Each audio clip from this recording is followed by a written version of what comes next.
اور حضور اس کے بعد تھوڑا آرام محسوس کرتے اور پھر شدت کا بخار. اور وہ آخری وقت تھا جب حضرت فاطمہ آپ کے پاس آئی تھی. حضور نے ان کے کان میں بتا دیا, وہ رونے لگ گئی. کیا کہا تھا؟ حضرت فاطمہ کہتی ہیں حضور نے فرمایا اے فاطمہ اب میں جا رہا ہوں, میرا آخری وقت ہے. پھر ایک دوسرے کان میں ان سے کہا میرے خاندان میں سے سب سے پہلے تم مجھ سے ملنے والی. آج یوم فاطمہ بھی ہے, سیدہ کائنات کا آج یوم وصال ہے, 4 رمضان المبارک.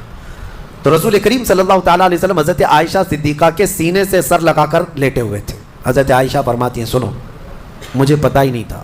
حضور حضرت عائشہ سے زیادہ محبت کرتے تھے, اسی لیے آخر وقت میں حضرت عائشہ کے ہی حجرے میں رہنے لگے, باقی دوسری بیویوں کیا نہیں جاتے. مصطفیٰ اما بعد فاعوذ باللہ من الشیطان الرجیم بسم اللہ الرحمن الرحیم ان اللہ وملائکتہ یصلون علی النبی یا ایہا الذین آمنوا صلوا علیہ وسلموا تسلیما اللہم صل علی سیدنا محمد معدن الجود والکرم وآلہ واصحابہ الکرام وابنہ الکریم وبارک وسلم صلاة دائمة سرمدا ابدا بحمدہ تعالی وبکرم مصطفیٰ صلی اللہ علیہ وسلم.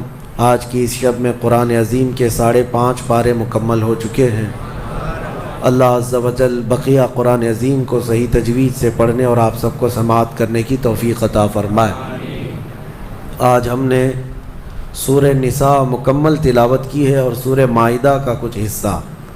اس میں اللہ عز و جل کے بہت اہم پیغامات گھریلو زندگی کے متعلق شروع میں آئے ہوئے ہیں. عورتوں کے متعلق جیسے کہ کل میں نے عرض کیا تھا, کچھ عورتیں ایسی ہیں جو تم پر حرام کی گئی ہیں ہمیشہ ہمیش کے لیے, ان سے کبھی نکاح نہیں ہو سکتا. ان کا بیان ہے. وہ کون سی عورتیں ہیں؟ اللہ تعالیٰ فرماتا ہے حرمت علیکم امہاتکم و بناتکم و اخواتکم و عماتکم و خالاتکم, یہاں تک تمہارے اوپر تمہاری مائیں حرام ہیں, ماں سے کبھی نکاح نہیں کر سکتا, اور تمہاری بہنیں تمہارے لیے حرام ہیں. مائیں حرام ہیں, بہنیں حرام ہیں, بیٹیاں تمہارے اوپر حرام ہیں, اپنی بیٹی سے کوئی نکاح نہیں کر سکتا. تمہاری پھوپھیاں اور تمہاری خالائیں, یہ وہ جو ابد الآباد ہمیشہ ہمیش کے لیے تم پر حرام ہیں, ان کو محرم عورتیں کہا جاتا ہے. ان سے پردہ بھی نہیں ہے. باپ کا اپنی بیٹی سے نہیں ہے, بیٹے کا اپنی ماں سے نہیں ہے, اسی طرح بہن کا بھائی سے نہیں ہے. یہ محرم عورتیں ہیں جن سے نکاح کبھی نہیں ہو سکتا. اس کے علاوہ کچھ اور بھی ہیں. یہ 5 تو میں نے بتایا, ماں, بیٹی, بہن, پھوپھی اور خالہ, یہ 5 ہوئی. اب آگے رب تعالیٰ فرماتا وَأَخَوَاتُكُم مِّنَ الرَّضَاعَةِ, یعنی دودھ شریک بہن ہے, یعنی تمہارے ماں کا دودھ کوئی اور لڑکی پی ہے تو وہ تمہاری رضائی بہن ہو گئی.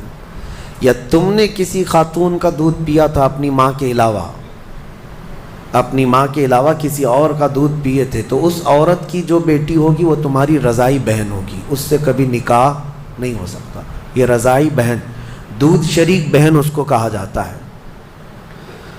پھر 7ویں نمبر پر وہ امہات نسائکم, اور تمہاری بیویوں کی مائیں یعنی ساس سے کبھی نکاح نہیں ہو سکتا. حتیٰ کہ اگر تمہاری بیوی کو تم نے طلاق دے دیا ختم ہو گئی, یا پھر انتقال بھی ہو گیا بیوی کا, تب بھی اس بیوی کی ماں سے کبھی نکاح تمہارا جائز نہیں ہے. وہ ماں کے درجے میں ہو گئی, کیونکہ ماں اور بیٹی کو نکاح میں جمع کرنا جائز نہیں ہے.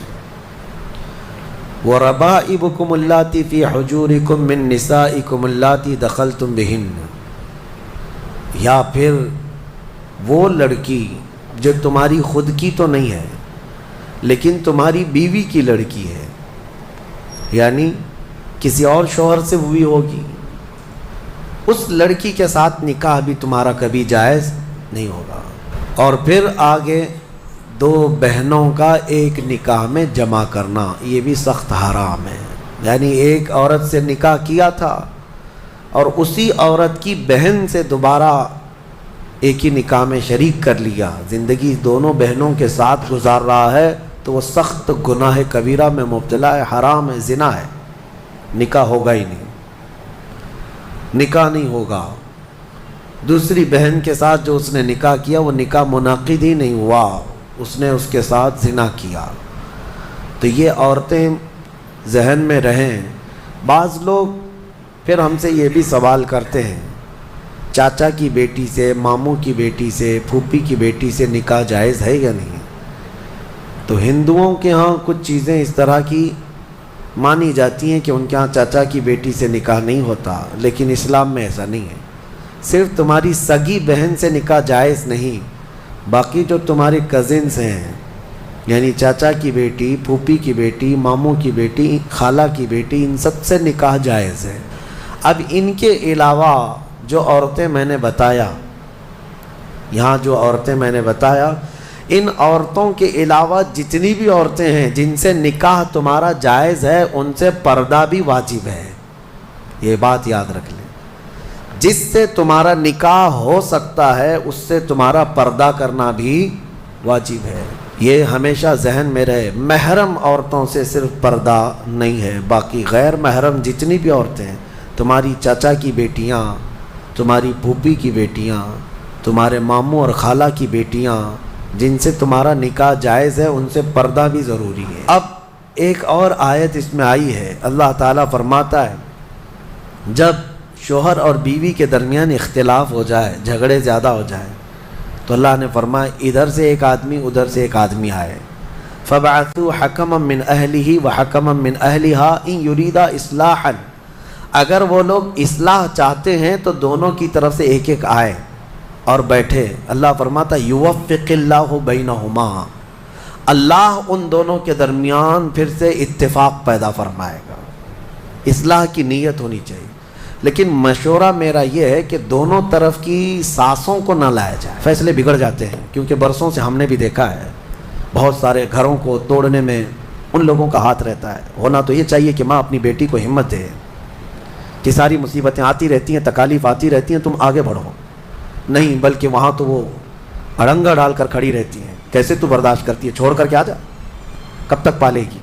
قرآن کا حکم یہ ہے کہ دونوں کی طرف سے ایک ایک ذمہ دار جائیں، اگر اصلاح کی نیت ہے تو اللہ دونوں کے درمیان اتفاق پیدا فرمائے گا، دونوں کے درمیان اتفاق ہوگا۔ اور آیتیں جو آئی ہیں اس میں، آج کے اس پارے میں ہم نے جو تلاوت کی، ایک آیت ہے اللہ تعالیٰ فرماتا ہے اینما تکونوا یدرککم الموت ولو کنتم فی بروج مشیدہ، تم جہاں کہیں پر بھی جاؤ موت تمہیں آ کر پکڑے گی۔ بروج مشیدہ کا مطلب ہوتا ہے بہت ہی پکے محل میں بھی اگر تم بیٹھ جاؤ، بہت مضبوط محل میں تم بیٹھ جاؤ، موت آنا ہے وہاں پر بھی آئے گی۔ ہم نے دیکھا ہے بڑے بڑے محلات میں رہنے والے بھی، اور جنہوں نے آسمان چھوتی ہوئی عمارتیں بنائی، وہ بھی موت کے ہتھے چڑھی گئے۔ موت تو آنا ہے۔ آج ہمارا حال یہ ہوتا ہے کہ دنیا میں اس قدر مصروف ہو جاتے ہیں کہ موت کو بھول جاتے ہیں۔ تمہیں پتہ بھی ہے کہ اچانک آنے والی یہ موت بالکل مہلت نہیں دیتی، بالکل مہلت نہیں دیتی۔ آپ اگر آس پاس میں اپنی نظریں ڈالیں تو آپ کے دوستوں میں کئی جا چکے ہوں گے، جن کی عمر زیادہ نہیں تھی وہ جا چکے ہیں۔ موت کے لیے عمر کوئی متعین نہیں ہے کہ بڑھاپے میں آئے گی یا بیماری سے آئے گی، اچھے لوگوں کو بھی موت آ جاتی ہے، چلتے پھرتے لوگوں کا جنازہ آ جاتا ہے، کسی کے لیے بھی کوئی وقت معین نہیں۔ اور قرآن میں اللہ تعالیٰ یہ فرماتا ہے اگر بندہ موت سے بھاگنے کے لیے، جس کو کہتے ہیں پریکاشن لینا، کہیں جا کر کے محفوظ مقام پر چھپنے کی کوشش کرتا ہے، وہ آئے گی موت۔ بزرگوں نے ایک حکایت لکھی ہے کہ ایک بادشاہ کو نجومیوں نے بتایا تھا کہ فلاں دن تمہاری موت آنے والی ہے۔ نجومی ستاروں کا علم جاننے والے اٹکل پچھو سے کچھ نہ کچھ تو بتا دیتے تھے۔ تو اس بادشاہ کو نجومیوں نے جب دن بتایا، اس دن اس نے کیا کیا، ایک ایسا حجرہ، ایک کمرہ بنایا جس میں کوئی چیز آ ہی نہیں سکتی، کوئی چیز نہیں، صرف اس نے ایک سوراخ رکھا ہوا کے لیے، اور اس میں سے مچھر بھی نہ آ سکے، مکھی بھی نہ آ سکے۔ اس حجرے کے اندر وہ چلا گیا، وہ پورا دن اس کو تھا کہ میں موت کو چکما دے دوں گا، اور نجومیوں نے یہ بتایا تھا کہ بچھو کے ڈنک مارنے سے تمہاری موت آئے گی۔ اس نے کہا بس مجھے بچھو سے بچنا ہے، بچھو نہ آنے پائے ایسا میں پورا انتظام کر لوں گا۔ اس نے پورا ایک راؤنڈ شیپ کا کمرہ بنایا اور اس میں اندر بند ہو گیا، لیکن اس کی ایک کمزوری یہ تھی کہ اس کا گھوڑا تھا، بہت بے حد اس کو عزیز تھا، وہ گھوڑے کو چھوڑ کر کبھی رہتا نہیں تھا۔ اس نے کہا مجھے اور میرے گھوڑے کو بند کر دو، آج موت کا دن ہے، اگر آج کے دن میں نے موت کو چکما دے دیا تو پھر ہمیشہ کی زندگی ہے، ٹائم اگر ٹل گیا تو پھر موت نہیں آئے گی. تو وہ اس نیت سے وہ روم کے اندر بند ہو گیا اور لوگوں سے کہا کہ کوئی مجھے نہ دروازہ کھولے اور نہ کسی کے لیے دروازہ کھولے, پورا دن گزرنے دو.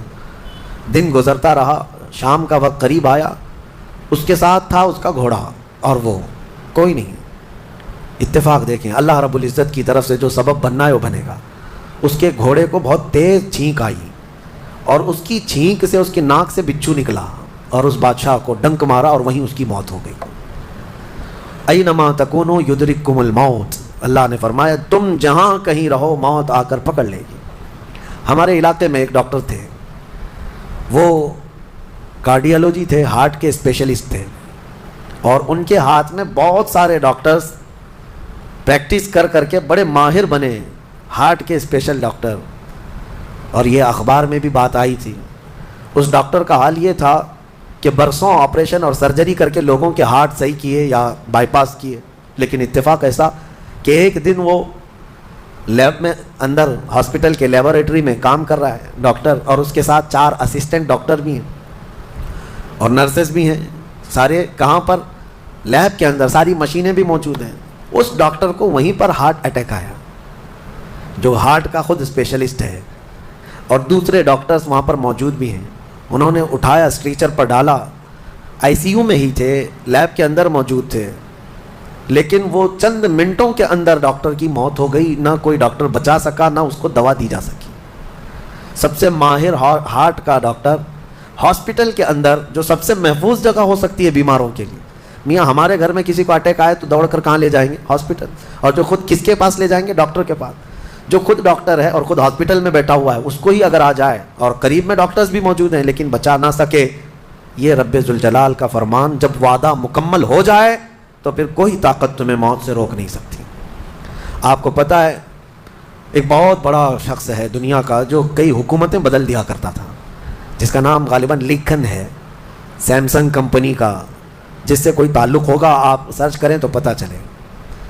کوریا کا رہنے والا, اور اس کی وجہ سے حکومتیں بدل دی جاتی تھیں. اس قدر مالدار آدمی, اس کی مرضی کے بغیر تو کوئی حکومت نہیں قائم ہوتی تھی. اتفاق ایسا ہی غالباً 2012 یا 11 کے آس پاس کی بات ہے, جہاں تک میرے علم میں چیز آئی. ایسی ایک بیماری میں مبتلا ہو گیا کہ کوما میں چلا گیا, اور اس کا بیٹا تھا ارب پتی, نہیں بلکہ اس سے بھی زیادہ, کئی ہزار کروڑ کا مالک. پوری دنیا بھر کے ڈاکٹرز کو بلایا گیا اس کو بستر سے اٹھانے کے لیے, لیکن کوئی ڈاکٹر نہیں اٹھا سکا. کروڑوں کی فیس لی ڈاکٹرز نے, ہر طرح کا علاج کیا. 4 سال تک وہ بستر پر لگا رہا, اس پر نہ جانے کتنی دولت خرچ ہوئی. آخر میں ڈاکٹروں نے کہا, اربوں روپیے اس کے بستر سے اٹھانے کے لیے جنہوں نے خرچ کیا تھا, بیٹے نے خرچ کیا تھا, ڈاکٹروں نے آخر میں ہاتھ اٹھا کر کہا اب تیرے باپ کو کوئی نہیں کھڑا کر سکتا, اس کی موت آ چکی ہے, موت ہو گئی. میں یہ کہنا چاہتا ہوں, اللہ نے فرمایا تم مضبوط سے مضبوط محل کے اندر کیوں نہ ہو, موت آئے. مجھے بتاؤ, جس کے پاس دنیا کا اتنا مال پڑا ہوا ہو, وہ کیوں نہیں خرید سکا کوئی ایسی دوا جو اس کو بستر سے کھڑا کر سکے؟ یاد رکھیں میرے عزیزوں, دنیا کی ساری چیزیں اسی کی دھری کی دھری رہ جائیں گی. جس وقت ہمارا بلاوا آ جائے, تم قریب میں لوگوں کو دیکھتے رہ جاؤ گے اور آنکھیں تمہاری کھلی رہ جائیں گی. اسی لیے میرے آقا صلی اللہ علیہ وسلم خود فرماتے ہیں, میں ایک سجدے میں جاتا ہوں تو مجھے اس بات کا یقین نہیں ہوتا کہ دوسرے سجدے تک میں زندہ رہوں گا. یہ سید الانبیاء فرما رہے ہیں, رسول رحمت فرما رہے ہیں.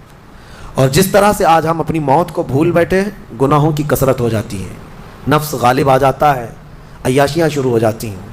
موت کا خوف ایسا ہے کہ خود میرے آقا نے فرمایا سب سے بہترین نصیحت کرنے والا تمہاری زندگی میں اگر کوئی ہے تو موت ہے. لوگوں کے جنازے دیکھو اور ان کی بے بسی دیکھو, ان کی مجبوری دیکھو, اور اس کے بعد تم بھی محسوس کرو کہ تمہارے ساتھ بھی یہی کیفیت ہوگی. وہ چھوٹی سی قبر, وہ چھوٹی سی ایک ایسی قبر جس میں نہ چٹائی, نہ تکیا, نہ اوڑھنا, نہ بچھونا, اور ہاتھ چوڑے کرو تو قبر کی دیواریں لگنے لگ جائے, ہاتھ اٹھاؤ تو اوپر کی تختیاں لگنے لگ جائیں. ممبئی والوں کو تو اور بھی چھوٹی قبر ملتی ہے, یہاں تو اتنی چھوٹی ہے کہ ٹیمپرری کھودی جاتی ہے کہ 6 مہینے بعد پھر نکال دینا ہے. میرے عزیزوں, اس ایک چھوٹی سی قبر کے اندر تمہیں برسوں بتانا ہے, برسوں بتانا ہے. اس جسم کے ساتھ وہیں سونا ہے. کبھی میں سوچتا ہوں ہماری آنکھیں اگر بند ہو جائیں اور ہمیں پتہ چلے کہ باہر فلاں چیزیں ہو رہی ہیں, اور ہم کھولنا چاہیں نہیں کھلتی تو بے چینی ہونے لگ جاتی ہے, گھبراہٹ سی ہونے لگتی ہے. قبر میں یہی حال ہوگا کہ تمہارے اطراف ہونے والے سارے معاملات تمہیں پتہ ہوں گے, حتیٰ کہ حضور فرماتے ہیں قبرستان میں چلنے والے کے پیروں کی آواز تک تم سنو گے. مردہ سنتا ہے، سلام تو دور کی بات ہے، پیروں کے چلنے کی آواز بھی سنتا ہے. اور جب سنتا ہے سارے معاملات، لیکن آ نہیں سکتا باہر، کسی کو کچھ کہہ نہیں سکتا، بول نہیں سکتا. کیسی بے چینی ہوگی، وہ کیسی گھبراہٹ ہوگی. بڑے بڑے اولیاء اکرام، حتیٰ کہ سیدنا عثمان ابن عفان رضی اللہ تعالیٰ عنہ، داماد رسول، امیر المومنین، خلیفہ رسول، جب رات کے وقت مصلی پر کھڑے ہوتے اور قبر کی کوئی آیت تلاوت کرتے تو اتنا روتے تھے کہ ان کا مصلی آنسوؤں سے بھیگ جاتا تھا.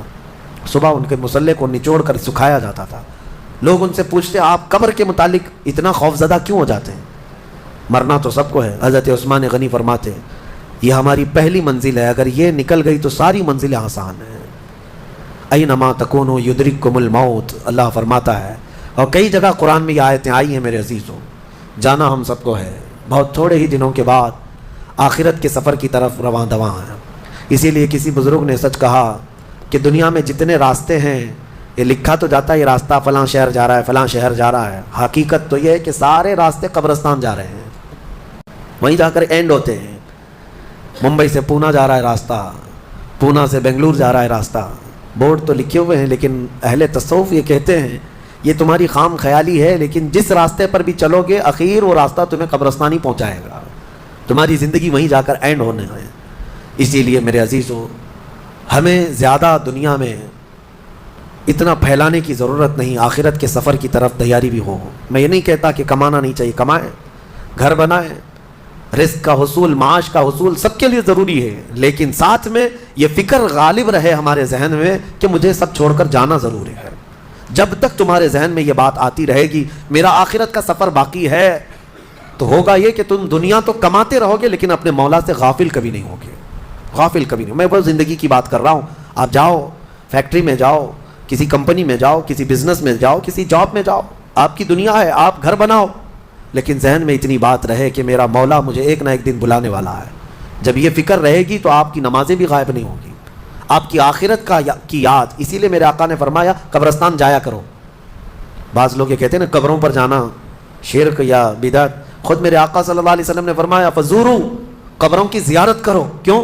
فإنها تذکر الآخرہ، اس لیے کہ وہ تمہیں آخرت کی یاد دلاتی ہیں.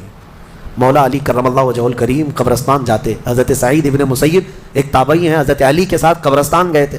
حضرت علی نے زور سے سلام کیا قبر والوں کو اور پھر پوچھا ہے قبروں والوں کیا حال ہے تمہارے؟ اور اس کے بعد پھر حضرت علی روتے کھڑے ہوئے، آنسو بہنے لگے.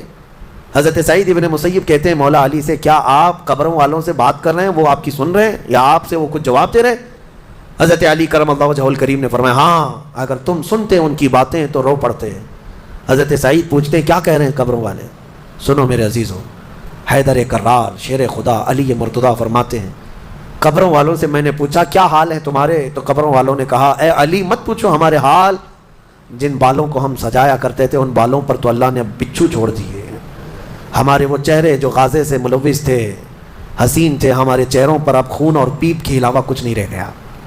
ہمارا وہ جسم جس کے سنوارنے کے لیے ہم دن بھر گھنٹوں لگاتے تھے، آج وہ ہماری قبروں میں کیڑوں کی غذا بنا دی گئی ہے. حضرت علی فرماتے ہیں قبروں والوں نے جب ہم سے یہ کہا تو ہم نے ہمیں رونا آ گیا. یقیناً میرے عزیزوں وہ منزل آپ کی بھی ہے، میری بھی ہے، ہمیں بھی جانا ہے، آپ کو بھی جانا ہے. حضرت سفیان ثوری فرماتے ہیں ایک چھوٹی سی بچی کو آپ نے ایک جنازے کے پیچھے جاتے ہوئے دیکھا روتے ہوئے. وہ لڑکی اپنے باپ کے جنازے میں جا رہی تھی، رو رہی تھی اور یہ کہہ رہی تھی اتنی بڑی مصیبت کا دن ہمارے اوپر کبھی آج تک. حضرت سفیان ثوری نے کہا بیٹا تم پر نہیں، تمہارے باپ پر جو دن آیا وہ کبھی نہیں آیا تھا. موت کا دن، موت کا دن سب سے سخت دن ہے، سب سے سخت دن ہے. موت کس طرح سے آتی ہے پتہ ہے؟ فرمایا گیا جیسے ریشم کے کپڑے کو کانٹوں کی جھاڑی پر ڈال دو اور کپڑا کھینچو، کپڑے کے تار تار نکلتے جائیں گے. فرمایا گیا ملک الموت روح نکالنے کے لیے جب آتے ہیں تو اسی طرح سے روح نکالتے رہتے ہیں انگلیوں سے، پیروں کی، ہاتھوں کی انگلیوں سے، ناخنوں سے روح نکلتی آتی ہے. ایک ایک جوڑ سے روح نکلتی ہے یہاں تک کہ ناک تک اس کو کھینچ کر کے لایا جاتا ہے. اور قرآن میں اللہ فرماتا ہے تم اگر دیکھو گے کہ روح کیسی نکالی جا رہی ہے. یضربون وجوہہم وادبارہم، فرشتے آتے ہیں پیٹھ پر پیچھے مارتے ہیں، زور زور سے مارتے ہیں اور پیشانیوں پر مارتے ہیں اور یہ کہتے ہیں اے نکل جا روح. اللہ فرماتا ہے تم اگر دیکھو گے کہ فرشتے کس طرح روح نکالتے ہیں تو کانپ کر رہ جاؤ گے، مار مار کر کے روح کو نکالا جاتا ہے. اور یہ چھوٹا سا وقت نہیں ہے، ادھر جھٹکا لگا ادھر موت ہو گئی، لمبا پروسیس ہے. اس سے جو گزرتا ہے وہی بتا سکتا ہے. بعض لوگوں کو ایسا لگتا ہے زہر کھا لیا ابھی موت ہو گئی، سوسائڈ کر لیا ابھی موت ہو گئی. موت اتنی آسانی سے نہیں آتی، لمبا پروسیس ہے. موت سے پہلے فرشتے آ جاتے ہیں. چاہے تم اچھے آدمی ہو، بیٹھے ہوئے ہو، تم کو بھی اگر موت آنی ہے تو تم پہلے فرشتوں کو دیکھنے لگ جاؤ گے، لیکن بتا نہیں سکتے کسی کو. موت سے تھوڑی دیر پہلے فرشتے قریب آ جاتے ہیں. پہلے جماعت فرشتوں کی آتی ہے، پھر ملک الموت آتے ہیں. ملک الموت ان فرشتوں کے بیچ آتے ہیں. جیسے ہی یہ مرنے والا آدمی ملک الموت کو دیکھ لیتا ہے، پھر اس کے جسم میں کپ کپی طاری ہو جاتی ہے. اور ایسی کپ کپی طاری ہوتی ہے کہ کبھی پیشاب نکل جاتا ہے، کبھی پخانہ نکل جاتا ہے. اکثر دیکھنا مرنے والوں کی نجاست نکل جاتی ہے. ملک الموت کو وہ بہت قریب سے دیکھتا ہے. اور ان کی دو شکلیں ہیں، ایک بہت بھیانک شکل ہے، اس کو دیکھنا ہی عذاب ہے، اور ایک بہت خوبصورت شکل ہے، ان کو دیکھنا ہی رحمت ہے. وہ نیک بندوں کی روح نکالنے کے لیے جب جاتے ہیں تو خوبصورت شکل میں جاتے ہیں، اور جب گنہگاروں کی روح نکالنے جاتے ہیں تو بھیانک شکل میں جاتے ہیں. اور ان کو دیکھتے ہی مرنے والے کا جسم پیلا پڑ جاتا ہے، پیشانی اکھڑ جاتی، آنکھیں پھٹی رہ جاتی، اور پھر خرخرا آنے لگ جاتا ہے، یعنی خر کی آواز تیز ہو جاتی ہے. وہ بولنا چاہتا ہے اپنے پاس والوں کو، لیکن بول نہیں سکتا، بند ہو جاتا ہے. یہ وہ وقت ہے جب اس کے توبہ کا دروازہ بھی بند ہو جاتا ہے. اب اگر فرشتوں کو دیکھ کر کوئی توبہ بھی کر لیا، ایمان لایا، تو اس کا ایمان قبول نہیں. اس وقت سے پہلے پہلے تک جو بھی ایمان لایا یا توبہ کیا، اس کی توبہ قبول ہے. لیکن موت کا خرخرا آ گیا اور فرشتوں کو دیکھ لیا، اس کے بعد بہت سارے کافر بھی پکاریں گے کہ ہم ایمان لاتے ہیں اللہ پر. نہیں، اب ایمان قبول نہیں ہوگا. موت اتنی آسانی سے نہیں آتی، اس کا پروسیس ہے. فرشتے آتے ہیں، ملک الموت آتے ہیں، پھر اس کے بعد اس کو گھور کر دیکھتے ہیں، پھر اس کو چت لٹا دیا جاتا ہے، یا جس حالت میں بھی ہے وہ گر جاتا ہے. کھڑا ہے تو گرتا ہے، بیٹھا ہے تو گرتا ہے، موت آنے سے پہلے لڑک جاتا ہے. یہ ضروری بھی نہیں ہے کہ آج میں اپنے آپ کو سنبھال کر بیٹھا ہوں. اگر میری موت آنی ہے، اسی کرسی سے گر جاؤں، اسی جگہ سے ہم گر جائیں گے. اور اس کے بعد ملک الموت روح کھینچنا شروع کرتے ہیں. پیروں کے ناخنوں سے لے کر، ہاتھوں کے ناخنوں سے لے کر، اس کے جسم کے ہر حصے سے لے کر ناک تک کھینچتے ہوئے لاتے ہیں. اور اس کے بعد جب پوری روح نکل جاتی ہے، وہ لے کر کے چلتے رہتے ہیں، اور مردہ ان کو جاتے ہوئے دیکھتا رہتا ہے. آنکھیں سب سے لاسٹ میں کھلی رہتی. کسی بھی مرنے والے کی آنکھیں بند نہیں رہتی، کھلی رہتی، وہ دیکھتا رہتا ہے. اسی لیے حدیث پاک میں ہے، جب کسی کی روح نکل جائے تو سب سے پہلے تم اس کی آنکھیں بند کر دو. ہمیں بند کرنا ہوتا ہے، اور اس کے بعد منہ بھی کھلا رہ جاتا ہے، منہ اوپن رہ جاتا ہے. فرمایا گیا منہ کو دبا کر بند کر دو. یہ سب نشانیاں ہیں میرے عزیزوں موت کی، سختیوں کی. آپ کو پتہ ہے جب رسول کریم صلی اللہ تعالیٰ علیہ وسلم کی وفات آئی، اللہ اکبر، نزع کا عالم اتنا سخت تھا کہ بار بار حضور اکرم صلی اللہ علیہ وسلم کو پورے پانی کے مٹکے انڈیل دیے جا رہے تھے. 3 مٹکے حضور پر انڈیل دیے گئے موت سے پہلے.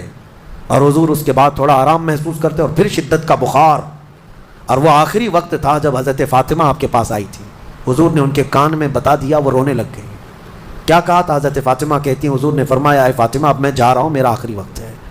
پھر ایک دوسرے کان میں ان سے کہا، میرے خاندان میں سے سب سے پہلے تم مجھ سے ملنے والی. آج یوم فاطمہ بھی ہے، سیدہ کائنات کا آج یوم وصال ہے، 4 رمضان المبارک. تو رسول کریم صلی اللہ تعالیٰ علیہ وسلم حضرت عائشہ صدیقہ کے سینے سے سر لگا کر لیٹے ہوئے تھے. حضرت عائشہ فرماتی ہیں سنو، مجھے پتہ ہی نہیں تھا. حضور حضرت عائشہ سے زیادہ محبت کرتے تھے، اسی لیے آخر وقت میں حضرت عائشہ کے ہی حجرے میں رہنے لگے، باقی دوسری بیویوں کیا نہیں جاتے. حضرت عائشہ کہتی میں حضور اکرم صلی اللہ تعالیٰ علیہ وسلم کو کبھی مسواک دے رہی، کبھی پانی کے چھڑکاؤ کر رہی. تھوڑی دیر کے بعد حضور اکرم صلی اللہ تعالیٰ علیہ وسلم لیٹے لیٹے اسی طرح رہ گئے. حضرت عائشہ کہتی ہے میرے سینے پر حضور کا سر تھا، وہ اتنا بھاری ہو گیا مجھے لگتا تھا کہ میری پسلیاں ٹوٹ جائیں گی. یہ حضرت عائشہ کہتی ہے مجھے ایسا لگتا تھا کہ میری پسلیاں ٹوٹ جائیں گی. ہوا کیا تھا؟ حضرت عائشہ فرماتی ہیں دروازے پر جبرائیل امین آئے، روح نکلنے سے پہلے کی بات ہے. حضرت عائشہ فرماتی ہیں حضور کے پاس جبرائیل آخری بار آئے، وہ غمگین حالت میں آئے یا جس حالت میں ہو. حضرت رسول کریم صلی اللہ علیہ وسلم سے عرض کرنے لگے یا رسول اللہ، دروازے پر موت کا فرشتہ کھڑا ہے، آپ کی اجازت چاہتا ہے، اگر آپ اجازت دے دیں تو وہ آئے گا اور آپ کی روح پاک کو اللہ کے حضور لے جائے گا، اور یا رسول اللہ آج سے پہلے اس فرشتے نے کسی سے اجازت نہیں لی اور قیامت تک کسی کی روح نکالنے کے لیے وہ اجازت لے گا بھی نہیں۔ یہ صرف رسول پاک کی خصوصیت تھی۔ حضور نے فرمایا آنے دو، ملک الموت آئے، اور جب حضور کی اجازت سے روح نکالی تو حضرت عائشہ کہتی ہیں اتنا بھاری ہو گیا تھا سر کہ مجھے لگتا تھا کہ میری پسلیاں ٹوٹ جائیں گی سینے کی۔ اور اس کے بعد حضرت عائشہ فرماتی ہیں میں نے حضور کے سر مبارک کو نیچے کی طرف کیا، مجھے پتہ بھی نہیں تھا کہ حضور کا انتقال ہوا۔ میں حضور اکرم صلی اللہ علیہ وسلم سے باتیں کرنے میں مصروف تھی، اسی میں حضرت ابوبکر صدیق حجرے میں آئے، پوچھا عائشہ کیا حال ہے حضور کا؟ حضور اکرم صلی اللہ علیہ وسلم کو دیکھا حضرت ابوبکر نے اور پیشانی مبارکہ پر ہاتھ رکھا تو وہ بہت ٹھنڈی تھی، ماتھے کو بوسہ دیا اور ایک آہ بھری اور ایک جملہ کہا تھا، یا رسول اللہ ایک بار موت آنی تھی وہ آپ پر آ گئی، اب موت کی سختی اللہ دوبارہ کبھی آپ کو نہیں عطا کرے گا۔ موت کی سختی کیونکہ حضور کو انہوں نے دیکھا تھا، کئی دنوں سے تکلیف تھی، 13 دن تک حضور پاک صلی اللہ علیہ وسلم کو تکلیف تھی، 13 دن تک۔ حضرت ابوبکر کہتے ہیں یا رسول اللہ اب موت کی سختی دوبارہ کبھی نہیں آئے گی، جو اللہ کا وعدہ تھا وہ پورا ہو گیا۔ پورا کھل کر کے رو بھی نہیں پا رہے تھے ابوبکر صدیق، اور اپنے اندر دبا بھی نہیں پا رہے تھے۔ موت کی سختی انہوں نے دیکھا اور اس کے بعد کہا اے عائشہ کیا دیکھ رہی ہو، اللہ کے رسول ہم سے رخصت ہو چکے ہیں۔ پھر انہوں نے آ کر مسجد میں اعلان کیا اے لوگو اللہ کے نبی کا انتقال ہو چکا۔ اب مجھے یہاں یہ بتانا ہے اگر موت سے کوئی بچ سکتا تھا تو سب سے پہلا نمبر تو رسول اللہ کا ہونا چاہیے تھا، کیونکہ اللہ کے سب سے محبوب نبی وہی ہیں۔ جب رسول پاک صلی اللہ تعالیٰ علیہ وسلم کو بھی موت آئی تو میاں ہمارا اور تمہارا شمار نہیں، چاہے 100 سال زندگی مل جائے لیکن مرنا ضروری ہے۔ بہرحال یہ باتیں بڑی طویل ہو جائیں گی، موت کا تذکرہ اس لیے بھی میں زیادہ کرتا ہوں کہ حدیث پاک میں ہے مومنوں کو یہ تذکرہ کرو تاکہ ان کو گناہوں سے نفرت پیدا ہو جائے اور آخرت کے سفر کی تیاری وہ شروع کریں۔ اللہ کریم ہم سب کو دنیاوی خرافات سے محفوظ فرمائے، دنیا کی لذتوں سے اور یہ فانی خرافات میں مبتلا ہو کر آخرت بھولنے سے اللہ ہماری حفاظت فرمائے۔ مولا کریم جب ہماری موت آنے کو ہو تو ہماری زبانوں پر کلمہ طیبہ جاری فرما دے۔ رب ذوالجلال موت سے پہلے تیرے حبیب پاک کے چہرے کی زیارت نصیب فرما۔ اے کریم خدا کیا ہی بہتر ہوتا، میں گنہگار ہوں اور بڑے مرتبوں کی خواہش، تو کریم ہے خدایا تیری بندہ پروری ہے، کیا ہی بہتر ہوتا